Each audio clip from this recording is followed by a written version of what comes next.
بسم اللہ الرحمن الرحیم۔ محترم ناظرین، شاہ شمس تبریز رحمۃ اللہ علیہ مولانا جلال الدین رومی کے پیر و مرشد تھے۔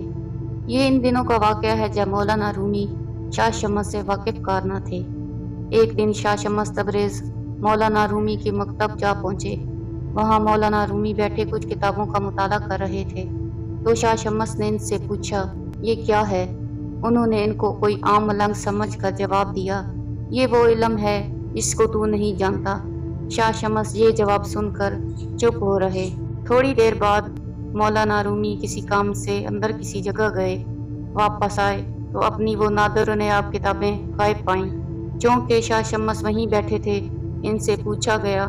شاہ شمس نے مکتب کے اندر کے پانی کے تالاب کی طرف اشارہ کیا اور کہا، میں نے اس میں ڈال دی۔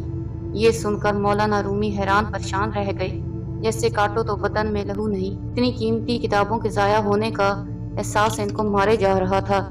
تب کتابیں کچی سیاہی سے اور ہاتھ سے لکھی جاتی تھی، پانی میں ڈالنے سے ان کی سب سیاہی دھل جاتی تھی۔ شاہ شمس سے دکھ زدہ لہجے میں بولے، میرے اتنے قیمتی نسخے ضائع کر دیے۔ شاہ شمس ان کی حالت دیکھ کر مسکرائے اور بولے، اتنا کیوں گھبرا گئے ہو؟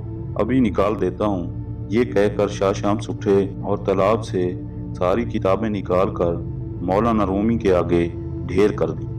یہ دیکھ کر مولانا رومی کی حیرت کی انتہا نہ رہی کہ سب کتابیں بالکل خشک تھیں۔ مولانا چلا اٹھے، یہ کیا ہے؟ شاہ شمس نے جواب دیا، یہ وہ علم ہے جس کو تو نہیں جانتا۔ یہ کہہ کر شاہ شمس چل پڑے۔ ادھر مولانا رومی کے اندر کی دنیا جیسے الٹ پلٹ چکی تھی۔ اپنی دستار پھینک کر شاہ شمس تبریز کے پیچھے بھاگے اور جا کر ان کے پاؤں میں گر پڑے کہ خدا کے لیے مجھے معاف کر دیجئے اور مجھے اپنے قدموں میں جگہ دیجئے۔ شاہ شمس نے انہیں اٹھا کر سینے سے لگایا اور کہا، میں تو خود ایک عرصے سے